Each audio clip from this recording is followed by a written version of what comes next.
又一村花園，可能大家會覺得嗰度嘅生活配套同埋交通都好唔便利，但其實事實正正就相反嘅。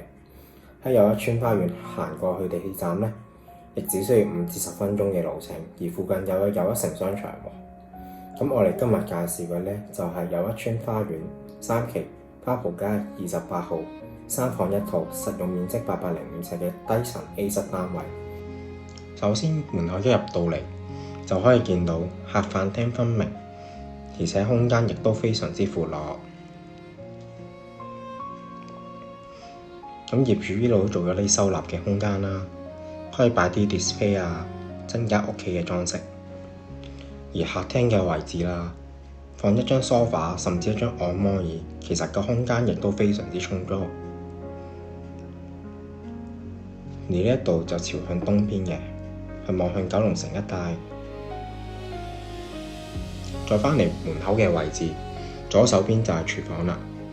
其實廚房嘅空間亦都唔細嘅，而且佢嘅設備亦都好齊全，同埋收納空間亦都非常之充足，可以放一啲食材啊、調味料等等嘅嘢，而且都做一個對流窗。無論係爐具啊、雪櫃啊，呢啲廚房應有嘅設備呢，都應有盡有㗎啦。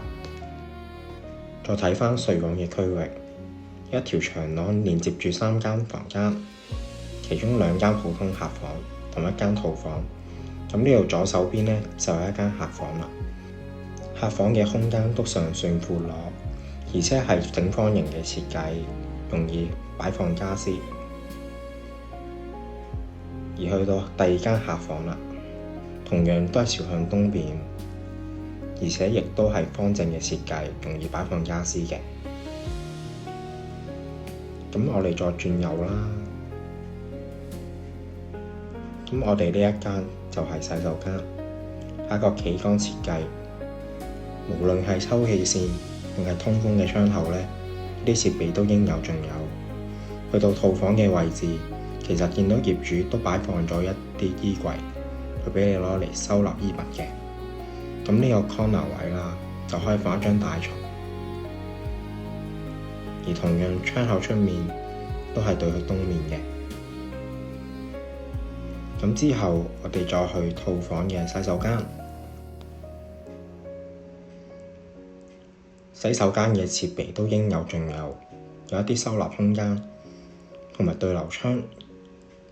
而沖涼嘅位置採用咗浴缸嘅設計，同樣空間都非常闊落。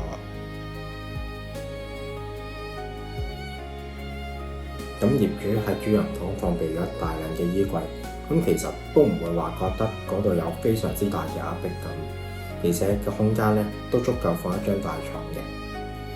好啦，我哋今日睇住咁多先。如果有任何疑問，歡迎聯絡返我。我哋下次見，拜拜。